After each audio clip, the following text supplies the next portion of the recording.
Hey everybody, and thanks for tuning in to Woodcrest Bonsai. Today I'm going to continue but featuring the tropical trees that I grow and their pros and cons. And I just wanted to say that the pros and cons are my pros and cons. What I like about the trees and what I don't like about the trees. The experience that I've had is really all I can go by. So the first one is a very tropical tree, Brazilian rain tree. And just the name evokes, Amazon rainforest. And it is, in fact, a rainforest tree. Very tropical. It won't get damaged per se, but it does begin to sulk at about temperatures below 50 degrees. And actually, I begin to sulk at temperatures below 50 degrees too. I hate cold. If you look at my bio, you knew I grew up in Chicago, and the average minimum temperature there is 20 below. And oh, I hated it. But I didn't know the rest of the world existed. And it came down to Florida, to Zone 10, in 1976, and I never did live in Chicago again. So back to the Brazilian rain tree. The nice thing about these guys is they grow fairly fast. They also have a very interesting bark that this one is too young to be manifesting, but they begin to flatten and get like muscle. And I've got a large tree that was just too heavy to bring over, but I will send you to the video of me working on that tree at the end of this video.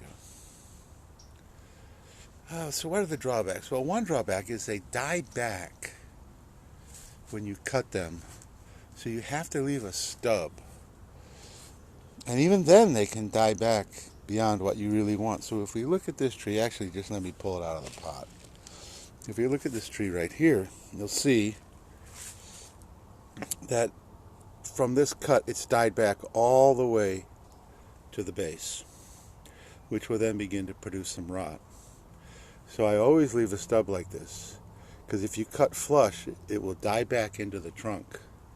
And there's some more, there's a little piece right here of dieback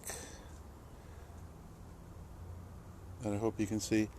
So, you really don't want dying back all the way to the roots, because then you can get rot.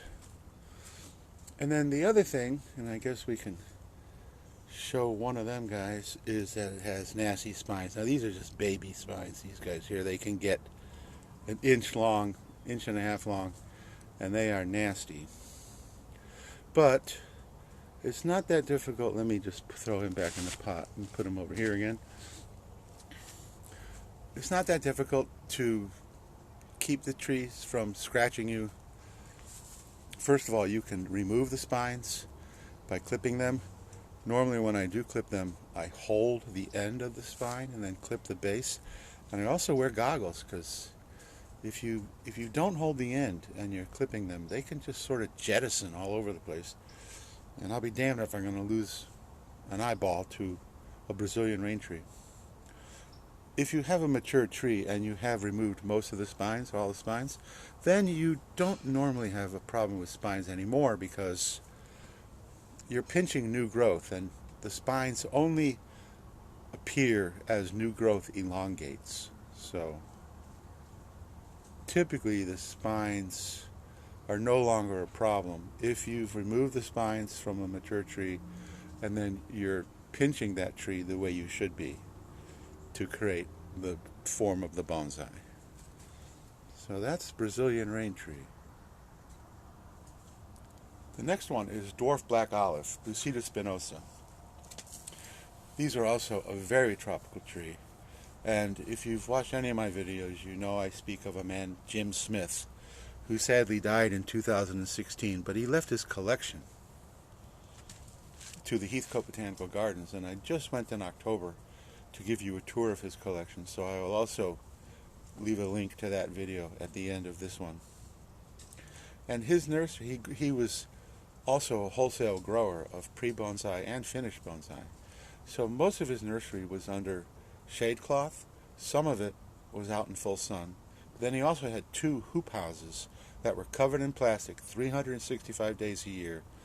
And his dwarf black olives were in those hoop houses, super warm, super humid. In the summer, to keep them from overheating, he had an evaporative cooling system. And in the winter, he used to use supplemental heat, I believe like a commercial kerosene heater. But he grew his black olives in those hoop houses exclusively. None of them ever came out into the regular nursery. So they love heat and humidity. And of course, he was a commercial grower, trying to get them to grow as quickly as they could, to develop as quickly as he could, to sell them, to make profit. As a hobbyist, my experience has been that you certainly don't want them to freeze, but they don't have to have that kind of 365 day a year humidity and warmth. They're a pretty cool tree. One drawback is they don't thicken quickly at all. They're very slow growing. They are a dwarf. If you read up on them, sometimes you'll see that they can get up to 20 feet. Typically 8 or 10 is all you ever see. There are some very old mature specimens at Fairchild Tropical Gardens in Miami, and they are still only about 8 feet high. But they have a very interesting growth habit with their branching, the way they twist and move, and I love that kind of movement. So these are great little guys to work on. This seedling is about 2 years old. Oh, and another, well, I don't know about drawback, but they're only capable of being propagated, at least by me, by seed. I am going to try some air layering this spring. Probably even later than that, because these are such a tropical tree, you want it to really be good and hot, good and warm. But rooting them from cuttings is virtually impossible. And the seedlings are tiny, so this is probably 2 years old, and it's still not as thick around as a pencil. But they're great trees because they have that kind of geometric pattern to their growth habit. The next one is parrot's beak, also called Malina, and it took me forever to remember that Malina is spelled with a silent G, because it's named after a naturalist, somebody Malin. Anyway, I am really falling in love with parrot's beak. As you can see, if you watch my videos, I have a whole bunch. They're super easy to root from cuttings. They grow quickly. They develop quickly. They also don't produce really heavy trunks, but they're a lot of fun. I really like these guys. They too produce spines, but only if you allow them to really elongate. And I have some in the ground that I'm letting them grow, to get them much thicker, and they have nasty spines. But as a bonsai like this, there's usually no big deal. They're also a tough tree. They're tender to cold, but they can take a certain amount of dryness, a certain lack of fertilizer, and once they do get good water and fertilizer, they'll bounce right back. They're a fun little tree, and I am really falling in love with parrot's beak. And then, of course, we have the Portulacaria jade. And I have more jade than any other plant. They're a fantastic beginner tree, very forgiving with water. And in fact, you can take a cutting, maybe the thickness of your finger, and lay it on the bench, and a month later it'll still be alive. I mean, that's how tolerant of being dry they are. So super great beginner plant, because most beginner mistakes, other than styling and blah, blah, blah, is you forget to water. Bonsai take a certain amount of dedication, and it takes a certain period of time to build up to that level of dedication. At least it did for me. So these are fantastic trees. They also have a naturally small leaf, so you don't need any kind of leaf miniaturization typically. They also respond fantastic to growth in a bonsai pot, and they're just a wonderful beginner tree. And by working them, you can really make some really nice styles too. They're just a great tree for beginners, but they will freeze. So, and these are ones that can go inside. I don't recommend any kind of inside bonsai. Now there are people that have videos on YouTube that show you how to do it, but I don't have any inside. Everything's outside, and even when I do cold protection, they're still outside. They just go into temporary plastic houses to keep them warm. So dwarf jade, portulacaria, one of my very favorites, to say the least.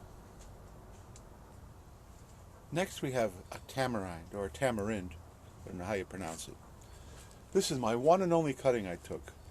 I got a tree, and I don't have any finished bonsai to show you, so I apologize for that, because the stock plant, typically what I do is when I acquire a new tree, I use it as a stock plant. I attempt to take cuttings or air layers, and then when I have a sufficient number from propagating it, then I will begin to style it as a bonsai. So my stock plant is still in the stage where I'm attempting to propagate. This is the one and only cutting that survived, and it's doing quite well. Tamarind have very large leaves, and you say, well, they look pretty small to me, but this is the leaf. That's the whole leaf, and it's got 20, 25 leaflets. As far as bonsai, they don't thicken quickly too, so they're usually a more feminine, open form. There are some amazing tamarind bonsai on the internet, though, that are just huge old trees that have obviously been collected out of the wild and then styled as bonsai. I will probably never live to see my stock plant get that big, and I don't really want it to get that big myself.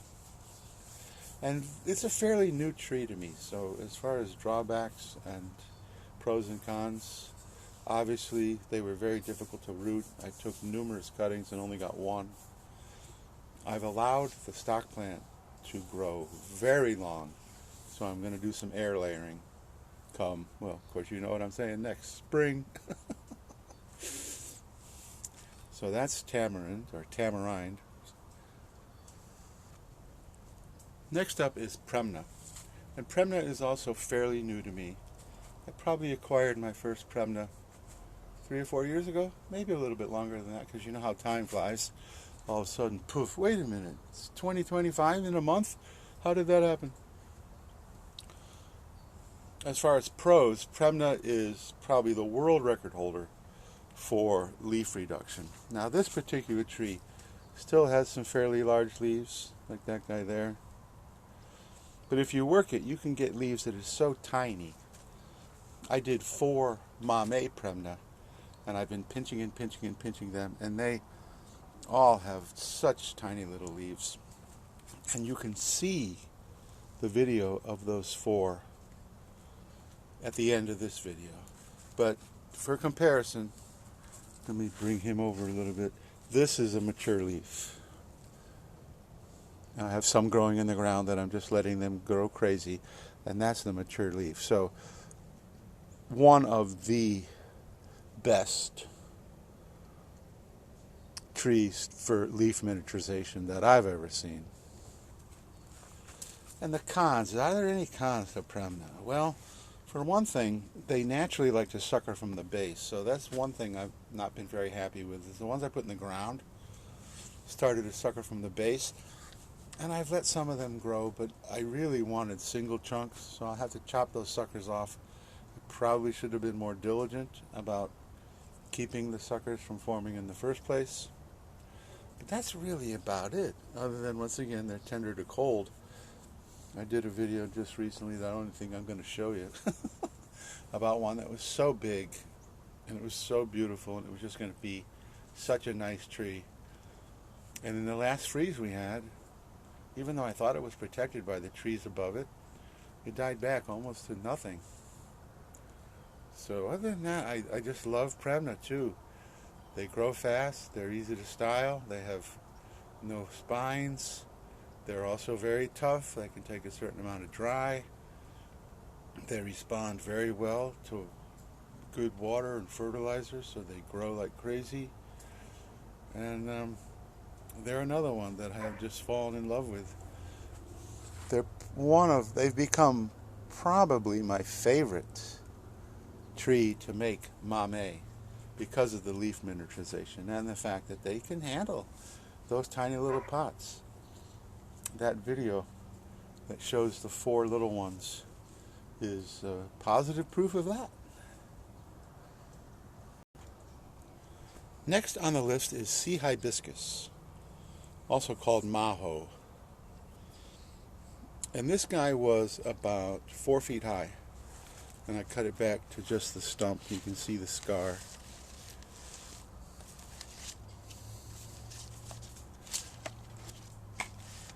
And as the name implies, sea hibiscus means that it's supremely salt tolerant. It can grow right back from the dunes. The very first tree that you encounter as you come off the beach. So very, very salt tolerant. And it is in the hibiscus family. So it does produce a hibiscus type flower. And as a little aside, a little trivia, okra, the southern vegetable that people use in gumbo, is also a type of hibiscus. They are all in the mallow family. And I don't grow any hibiscus, but Nigel Saunders in the bonsai zone, he's actually got hibiscus bonsai, which is just a phenomenon to me. Anyway, this is another tree, even though this one right here is not manifesting it that well, that also can do some major leaf miniaturization. So if we turn this baby around, or maybe put it up like that, you'll see a lot of these leaves here are pretty small. And nowhere near as small as the Premna, but if we move this over here, this is the mature leaf of a sea hibiscus. So another one that, even though it's not as profound as the Premna, you can really get some really cool leaf miniaturization. And these are another very tough plant. Obviously, super salt tolerant. They can take a certain amount of dryness. And they grow fairly quickly. They don't thicken tremendously, not like a ficus, but they obviously respond to heavy cutbacks. I am going to remove these guys from this plant here. Can we snap this leaf off? The leaves are hard to get off. There we go. You can see the structure of the tree. It's got pretty nice movement already. It will be a shohin. And I'm looking forward to seeing how this guy actually develops. So that's sea hibiscus. As a bonsai, they don't normally flower because they flower off of the new growth, and you're not allowing new growth to really elongate as bonsai.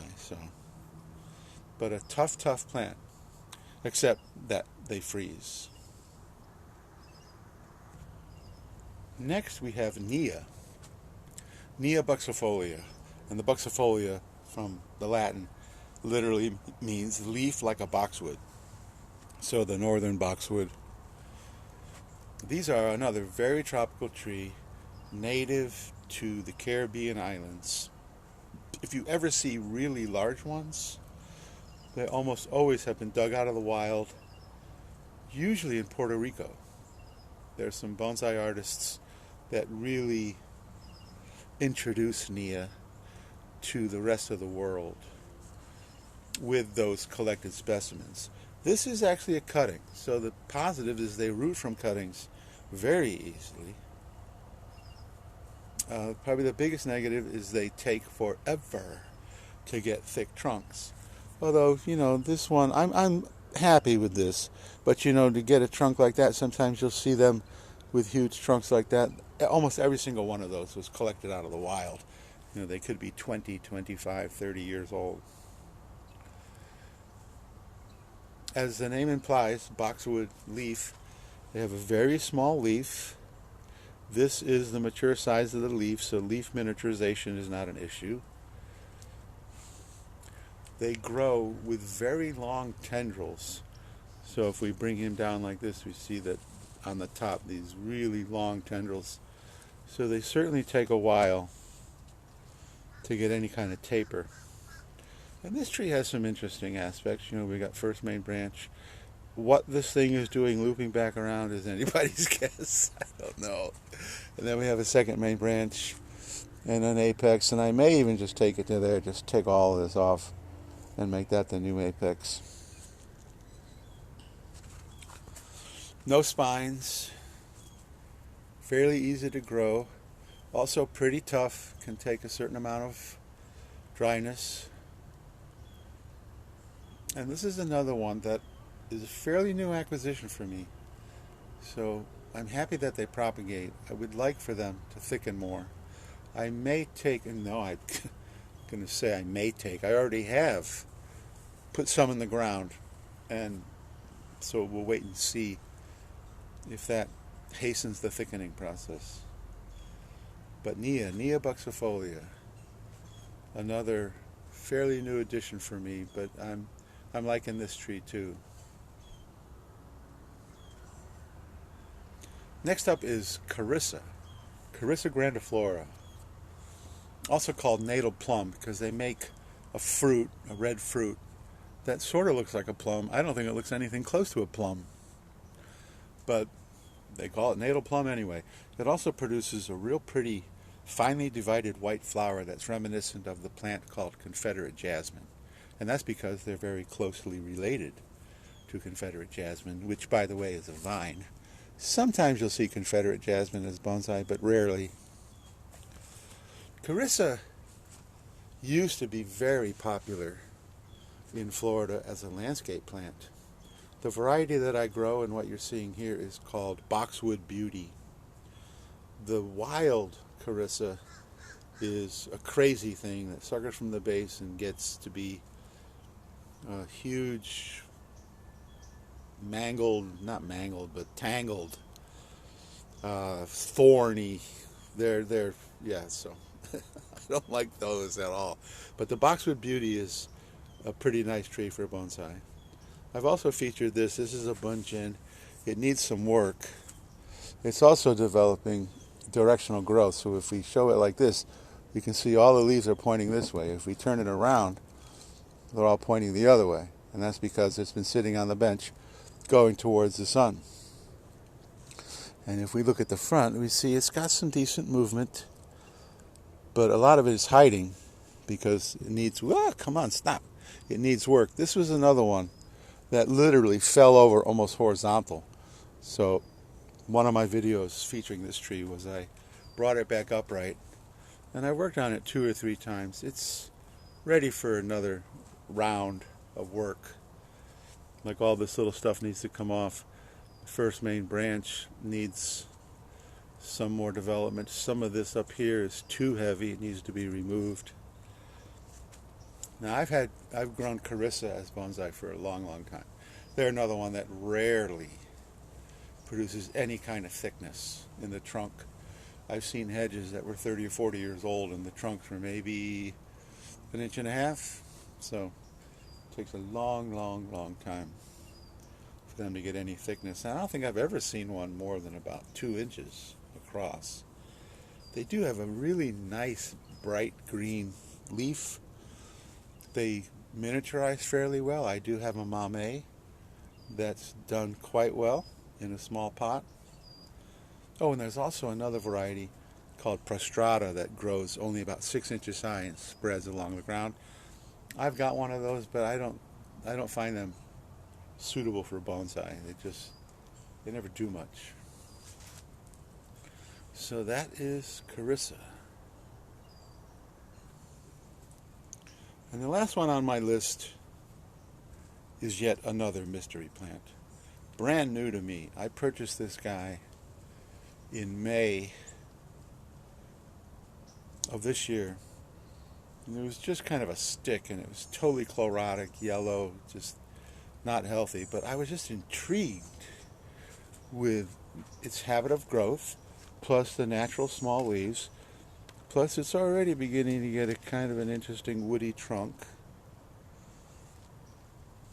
but I have no idea what it is. So if you know, I was helped by numerous people to identify the ficus that I didn't know. So thank you for that.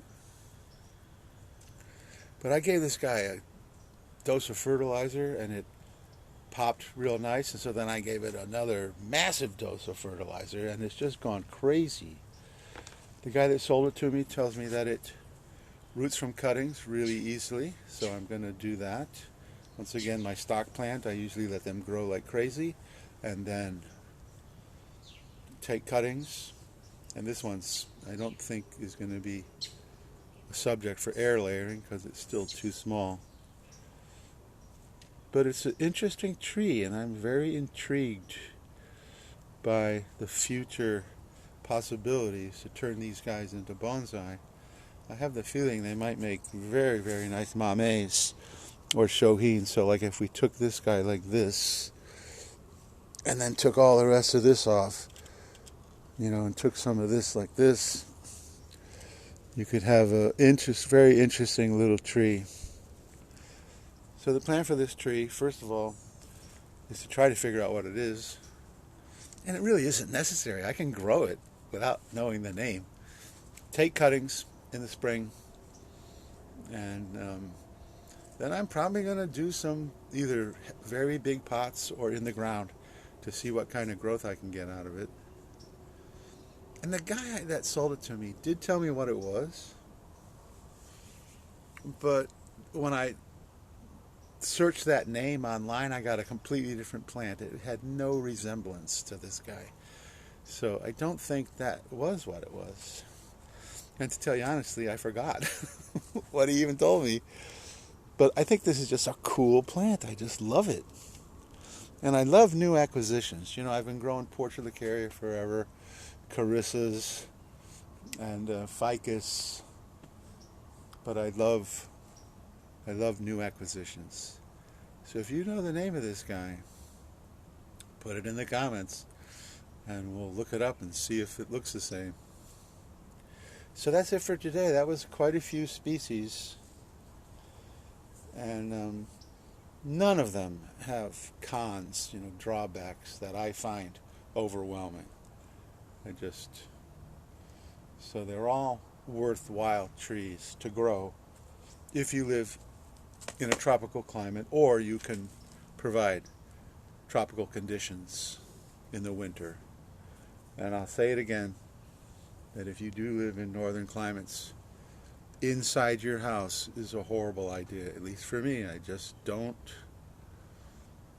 think growing them inside makes a lot of sense for a lot of these trees. They just need way more humidity. A hot house, a greenhouse, a glass sun house that has some ability to ventilate when it does get hot in the summer is probably your best bet if you're going to get into growing a lot of trees. The investment would be well worth it. I guess I invested just by moving to Florida. And I came to school in 1976, and I didn't begin bonsai until 1984. So that was, quite a few years. Actually, my girlfriend in college, she had a book called Bonsai With American Trees. And I forget who wrote it. Oh, man, I think it was either Saburo Kato or Yoji Yoshimura, I forget. Anyway, Bonsai With American Trees. And I just was enthralled with the whole concept. And it was comical because the whole tree was northern species, none of which would grow where I live. And yet, it still inspired me. And then I met Jim Smith, who didn't live too far away, and the rest is history. So that's it. Almost a 30-minute video. I have 30 seconds to say goodbye before it becomes a 30-minute video. So thank you so much for watching. I truly appreciate all the subscribers I've got. If you like this video, please give me a thumbs up. And if you haven't subscribed already, hit that subscription button and the notification bell, and you'll be able to watch. I'm really curious about this guy, to see how he does. You'll be able to watch all my future videos as I post them. And leave a comment, especially if you know what this thing is. When the sun is coming up, you see how the sun is starting to encroach on my black plastic. So thank you so much for watching. I truly appreciate everyone who watches, and I will see you in the next video.